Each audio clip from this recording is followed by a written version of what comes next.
ನಮಸ್ಕಾರ ಸ್ನೇಹಿತರೆ, ಗಣಿ ಎಜು ಎಕ್ಸ್ಪ್ಲೋರ್ ಯೂಟ್ಯೂಬ್ ಚಾನಲ್ಗೆ ಸ್ವಾಗತ ಸುಸ್ವಾಗತ. Okay, KCET result update. ಹುಡುಗರು ಬಹಳಷ್ಟು ಕ್ವಶನ್ಸ್ನ ಕೇಳ್ತಾ ಇದ್ದಾರೆ. ನನಗೆ ಪರ್ಸ್ನಲಾಗಿ ಮೆಸೇಜ್ ಕೂಡ ಮಾಡಿದ್ರಿ. ಅಣ್ಣ ಇವತ್ತು ಸಾಯಂಕಾಲ ರಿಸಲ್ಟ್ ಬರುತ್ತಾ, ಯಾವಾಗ ಬರುತ್ತೆ ಎಕ್ಸ್ಪೆಕ್ಟೆಡ್ ಹೇಳಿ. ಇವತ್ತು ಡೇಟ್ 17, ಎಲ್ಲ ಕಡೆಯೂ ಕೂಡ ಎಲ್ಲ ವೆಬ್ಸೈಟಲ್ಲೂ ಕೂಡ ಇವತ್ತು ರಿಸಲ್ಟ್ ಬರುತ್ತೆ ಅಂತ ಹೇಳ್ತಾ ಇದ್ದಾರೆ. ನಿಜಾನ ಅಂತಂದು. ಸೊ ಅದ್ರ ತಕ್ಕನಂಗೆ ನಿಮಗೆ ನಾನು ಆನ್ಸರ್ ಮಾಡೋ ಪ್ರಯುಕ್ತವಾಗಿ ಕೇದವರೇ ಒಂದೇ ನಿಮಗೆ ರಿಪ್ಲೈ ಕೊಟ್ಟಿದ್ದಾರೆ. ಇದೇ ಥರನಾಗಿ ಓಕೆ, ಕಾಮನ್ನಾಗಿ ನೀವೇನು ಕೇಳ್ತಿರೋ ಅದೇ ಥರನಾಗಿ ಒಬ್ಬ ಸ್ಟೂಡೆಂಟ್ಸು ಕೂಡ ಕೇದವ್ರಿಗೆ ಅಫಿಷಿಯಲ್ ಆಗಿ ಒಂದು ಟ್ವಿಟರ್ ಅಕೌಂಟಲ್ಲಿ ಓಕೆ ಕ್ವೆಶನ್ ಕೇಳಿದಾನೆ. ಓಕೆ, ತೋರಿಸ್ತೀನಿ ನಿಮಗೆ ಡೈರೆಕ್ಟಾಗಿ. ಇಲ್ಲಿ ಕಾಣಿಸ್ತಿದೆ ನೋಡಿ, ಯಾರಿದು ಮನೀಶ್ ಮಗುವೀರ್ ಅಂತ. ಅವನು ಏನು ಕೇಳಿದಾನೆ, sir what are the expected result date. Okay, cause some websites are saying today is the result ಅಂತ. ಸೊ ಅದ್ರ ತಕ್ಕನಂಗೆ ರಿಪ್ಲೈ ಮಾಡಿದೆ ಅಂತಂದರೆ only follow our official website only ಅಂತಂದರೆ ಇಲ್ಲಿ ಅರ್ಥ ಮಾಡ್ಕೋಬೇಕು. ನೀವು ಪದೇ ಹೋಗಿಬಿಟ್ಟು ಗೂಗಲ್ ಸರ್ಚ್ ಮಾಡ್ಕೊತೀರ, ರಿಸಲ್ಟ್ ಇವತ್ತೇ ಬರುತ್ತೆ ಅಂದರೆ ರಿಸಲ್ಟ್ ಡೇಟ್ ಯಾವಾಗ ಅಂತ ನೀವು ಸರ್ಚ್ ಮಾಡ್ಕೊಂಡಿರ್ತಾರೆ. ಬಟ್ ಗೂಗಲ್ ಕೆಲವೊಂದಿಷ್ಟು ಆರ್ಟಿಕಲ್ಸ್ ಬರ್ದಿರ್ತಾರೆ ನೋಡಿ, ಅವ್ರದ್ದೆಲ್ಲರೂ ಕೂಡ ತೊಗೊಂಬಂದು ಒಂದು ಅಂದಾಜು ಮೇಲೆ ಸಡನ್ನಾಗಿ ಒಂದು ಡೇಟ್ ಮೇಲೆ ಆಗುತ್ತೆ. ಅದು 17ರಿಂದ 20 ಅಂತ ಬರುತ್ತೆ ನಿಮಗೆ. ಓಕೆ, ಕಾಮನ್ನಾಗಿ ಕೆಲವೊಂದು ಟೈಮ್ 17 ಅಂತಲೇ ತೋರಿಸ್ಬಿಡುತ್ತೆ. ಯಾಕಂದರೆ ಭಾಳಷ್ಟು ಆರ್ಟಿಕಲ್ಸ್ಗಳಲ್ಲಿ ಇವತ್ತು ಹೇಳಿದ್ದಾರೆ. ಯಾಕಂತಂದರೆ ಯಾಕೆ 17 ಬರ್ತದೆ ಅಂತಂದರೆ, ನಿನ್ನೆ ಯಾವಾಗ ಸೆಕೆಂಡ್ PUC 2 ಎಕ್ಸಾಮ್ ರಿಸಲ್ಟ್ ಬಂತು ಅವಾಗ ಕೇದವ್ರು ಕೂಡ ಒಂದು ಹೇಳಿದ್ರು, ನಮಗೆ ಬೇಕಾಗಿರೋದು ಎಕ್ಸಾಮ್ 2 ಅಂದರೆ ಸೆಕೆಂಡ್ PUCದು ಎಕ್ಸಾಮ್ 2 ರಿಸಲ್ಟ್ ಒಂದು ಬಂತಂದರೆ ನಮಗೆ ಕಡೆಯಿಂದ ಒಂದು ರಿಸಲ್ಟ್ ಅನೌನ್ಸ್ಮೆಂಟ್ ಮಾಡ್ಬೋದು ಅಂತಂದು. ಸೊ ಅಂದಂಗೆ ನಿನ್ನೆ ಬಂತು. ಸೊ ಹಂಗಾಗಿ ನಿನ್ನೆ ಭಾಳಷ್ಟು ಆರ್ಟಿಕಲ್ಸ್ಗಳು ಬರ್ತವೆ. ಅದು ಯಾಕಂದರೆ ನಿನ್ನೆ ಬಂದ ತಕ್ಷಣ ನಾಳಿನ ರಿಸಲ್ಟ್ ಬರ್ತಂತ ಎಕ್ಸ್ಪೆಕ್ಟೆಡ್ ಅವ್ರು ಬರೆದಿದ್ದಾರೆ. ಸೊ ಅದೇ ಇದು ಇಟ್ಕೊಂಡು ಗೂಗಲ್ ಕೂಡ ನಿಮಗೆ ಇವತ್ತೇ ರಿಸಲ್ಟ್ ಡೇಟ್ ಅಂತ ಹೇಳುತ್ತೆ. ಸೊ ಅಂದಾಗೆ ಇವತ್ತು ಬರುತ್ತಾ. ಸೊ ಇವರು ರಿಪ್ಲೈ ಮಾಡಿದ ಪ್ರಕಾರ ನೋಡಿತಂತಂದ್ರೆ ಕೇದವ್ರಿಗೆ ಇವತ್ತು ಬರೋ ಸಾಧ್ಯತೆ ತೀರಾ ಅಂದರೆ ಕಡಿಮೆ ಇದೆ.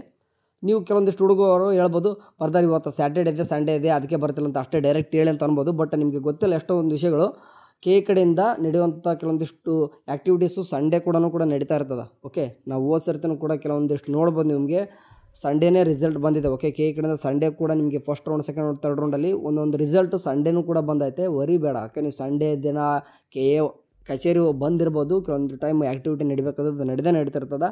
ಸೊ ಅಂದಾಗೆ ನೀವೇನಪ್ಪ ಅಂದ್ರೆ ಮಾಡ್ಬೇಕಂದ್ರೆ ಇವತ್ತೇ ಬರ್ತಂದು ಎಕ್ಸ್ಪೆಕ್ಟೇಷನ್ ಬಿಡ್ರಿ. ಕೇದವರು ಈ ಥರದ ರಿಸಲ್ಟ್ಗಳನ್ನು ಓಕೆ, ಈಗ ಫಾರ್ ಎಕ್ಸಾಂಪಲ್ ರಿಸಲ್ಟ್ನ ಮಾತ್ರ ಯಾವುದೇ ರೀತಿಯಾಗಿ ಡೇಟ್ ಅನೌನ್ಸ್ಮೆಂಟ್ ಮಾಡಲ್ಲ.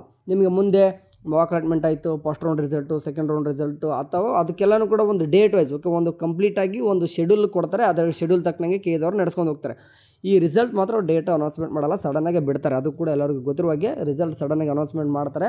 ಬಟ್ ಇವತ್ತು ಬರೋ ಸಾಧ್ಯತೆ ಕಡಿಮೆ ಅದ. ಬಟ್ ನಾಳೆನೂ ಕೂಡ ಕಡಿಮೆ ಬರೋ ಸಾಧ್ಯತೆ. ಬಟ್ ನಿಮಗೆ Monday onwards may be Monday ಅಥವಾ ಟ್ಯೂಸ್ಡೇ ನಿಮಗೆ ಆಲ್ಮೋಸ್ಟ್ ನಿಮ್ಮ ಒಂದು ರಿಸಲ್ಟ್ ಬರ್ಬೋದು. ಹೇಳೋಕ್ಕಾಗಲ್ಲ, ಮತ್ತು ಇವತ್ತು ಬಂದರೆ ಬರ್ಬೋದು, ಮತ್ತು ಹಂಗಂತ ಹೇಳ್ತಿಲ್ಲ, ಬರಲ್ಲ ಅಂತಲ್ಲ. ಬಟ್ ಇನ್ನೂ ಕೂಡ ಬ್ಯಾಕ್ ಎಂಡಲ್ಲಿ ಸ್ವಲ್ಪ ಇನ್ನೂ ಕೂಡ ವರ್ಕ್ ಇರ್ಬೋದು ಅಂದ್ಕೊಂಡಿರ್ತೀನಿ ನಾನು ಕೇದವ್ರಿಗೆ. ಯಾಕಂದರೆ ಈ ರೀತಿಯಾಗಿ ವೆಬ್ಸೈಟಲ್ಲಿ ಅಂದರೆ ಒಬ್ಬ ಸ್ಟೂಡೆಂಟ್ಸ್ ಈಗ ಭಾಳ ಆಗಿಲ್ಲ, ಈಗ 4 ತಾಸು ಹಿಂದೆ ಮಾಡಿದ್ದು ಅಟ್ಲೀಸ್ಟ್ ಎಲ್ಲ ಕೂಡ ಮುಗ್ದಿತ್ತಂತಂದರೆ ಅವ್ರು ಏನಾದರೂ ರಿಪ್ಲೈ ಮಾಡ್ತಿದ್ರು ಎಸ್ ಅಂತದ ಹೇಳ್ತಿದ್ರು ಇವತ್ತು ಈವ್ನಿಂಗ್ ಬರ್ತಂತಂದು. ಒಂದು ನಿಜವಾಗ್ಲೂ ಇನ್ನೊಂದು ರಿಸಲ್ಟ್ ಯಾವ ಟೈಮಿಗೆ ಬರ್ತಂತ ಕೇಳಿದ್ರಿ, ಯಾವಾಗಾದರೂ ನೋಡಿರಿ ನಮ್ಮ ಕೇದೋ ರಿಸಲ್ಟ್ ಬಿಡೋದು ನಿಮಗೆ ಆಫ್ಟರ್ನೂನು ಈವ್ನಿಂಗ್ ಬಿಡ್ತಾರೆ. ಯಾಕೆ ಈವ್ನಿಂಗ್ ಅಂತ ಹೇಳ್ತೀನಿ ಅಂತಂದರೆ, ಅವರು ಈವ್ನಿಂಗ್ ಏನಕ್ಕೆ ಚೂಸ್ ಮಾಡ್ಕೊತಾರೆ ಅಂತಂದರೆ ಎಲ್ಲ ಒಂದು ಅಂದರೆ ಮಲೇಶ್ವರಂ ಇರುವಂಥ ಕೆ ಎ ಕಚೇರಿ ನಿಮಗೆ ಗೊತ್ತಿರುವಾಗೆ ಬೆಂಗಳೂರಲ್ಲಿದೆ. ಆ ಬೆಂಗಳೂರಲ್ಲಿ ಡೇ ಫುಲ್ ಏನು ನಡೀತದೆ ಅಂತಂದರೆ ಕಡೆಯಿಂದ ಆಯಿತು, ಕೆಲವೊಂದಿಷ್ಟು ಕಂಪ್ನಿ ಕಡೆಯಿಂದ ಏನಾಯ್ತು ವರ್ಕ್ ಭಾಳ ಇರ್ತದೆ. ನೀವು ಸಡನ್ನಾಗಿ ಮಧ್ಯಾಹ್ನ ಅಥವಾ ಬೆಳಗ್ಗೆ ಹಿಂಗೆ 10 ಗಂಟೆ 11 ಗಂಟೆ ಬಿಟ್ಟರೆ ಏನಾಗುತ್ತೆ ಅಂತಂದರೆ ಸರ್ವರ್ ಡೌನ್ ಫುಲ್ ಬ್ಯುಸಿ ಆಗುತ್ತದೆ. ಸೊ ಈ ಒಂದು ವಿಚಾರ ಇಟ್ಕೊಂಡು ಸಾಯಂಕಾಲ ಎಲ್ಲನೂ ಕೂಡ ಕಂಪ್ನಿಗಳು ಕ್ಲೋಸ್ ಆಗ್ತವೆ. ಬೆಂಗಳೂರು ಸ್ವಲ್ಪ ಅಂದರೆ ಇಂಟರ್ನೆಟ್ ಆ್ಯಕ್ಸೆಸ್ ಸ್ವಲ್ಪ ಕಡಿಮೆ ಆಗಿರ್ತದೆ. ಆವಾಗ ಕಡೆಯಿಂದ ರಿಸಲ್ಟ್ ಬಿಡುತ್ತಂದ್ರೆ ನೀವು ಆರಾಮ್ಸಿಗೆ ರಿಸಲ್ಟ್ ಚೆಕ್ಔಟ್ ಮಾಡ್ಕೋಬೋದು. ಇದೊಂದು ಉದ್ದೇಶ ಇಟ್ಕೊಂಡು ಆಲ್ಮೋಸ್ಟ್ ಕಡೆಯಿಂದ ಈ ಥರ ರಿಸಲ್ಟ್ಗಳನ್ನು ಯಾವತ್ತು 6 ಗಂಟೆ ನಂತರ ಅಂತಂದರೆ 6 ಗಂಟೆನೋ ಬದಲು ಒಂದು ಟೈಮ್ 8 ಗಂಟೆ ನಿಮಗೆ ಗೊತ್ತಿಲ್ಲ ಕಡೆಯಿಂದ 11, 11:30, 12 ಗಂಟೆ ರಿಸಲ್ಟ್ ಕೂಡ ಬಂದಿರೋದು ಕೂಡ ನಾವು ನೋಡಿದ್ದೀವಿ. ಓಕೆ, ಅಂದರೆ 12 ಗಂಟೆಗೆಲ್ಲ ಈ ಥರ ಬಂದಿದ್ದು ಕೂಡ ನಾವು ನೋಡಿದ್ದೀವಿ. ಓಕೆ, ಎಸ್ಪೆಷಲಿ 11 ಗಂಟೆಗೆ ಭಾಳ ಬರೋದು ನಾವು ನೋಡಿದ್ವಿ. ಸೊ ಹಂಗಾಗಿ ರಿಸಲ್ಟ್ ಬಗ್ಗೆ ಸ್ವಲ್ಪ ವರಿ ಬೇಡ. ಇನ್ನೂ ಇಷ್ಟು ದಿನ ವೇಟ್ ಮಾಡಿದರೆ ಇನ್ನೂ ಕೂಡ 3 ಡೇಸ್ ವೇಟ್ ಮಾಡಿ, ಒಂದು 2 to 3 ಡೇಸ್ ವೇಟ್ ಮಾಡಿ ಬರ್ತದೆ.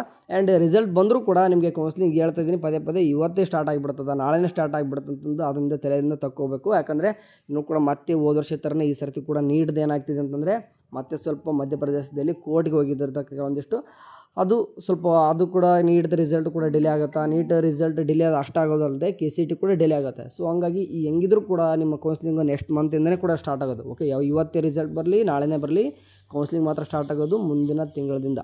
ಓಕೆ ಸರಿ, ಅಂದಂಗೆ ನೀವು ಕೂಡ ಅಂದರೆ ರಿಸಲ್ಟ್ ಬಂತಂದರೆ ನೀವು ಏನೇನೆಲ್ಲ ಸ್ವಲ್ಪ ಬ್ಯಾಕ್ ಎಂಡಲ್ಲಿ ವರ್ಕ್ ಮಾಡ್ಕೋಬೋದು ಬಿಡು, ಅಸೆಸ್ ಮಾಡ್ಕೋಬೋದು. ಯಾವ ಕಾಲೇಜು ಚೆನ್ನಾಗಿರ್ತದೆ, ನಾವು ಯಾವ ರೀತಿ ಆಪ್ಷನ್ ಎಂಟ್ರಿ ಮಾಡಬೇಕು, ನಾವು ಏನೇನೆಲ್ಲ ನೀವು ಮಾಡ್ಕೋಬೋದು.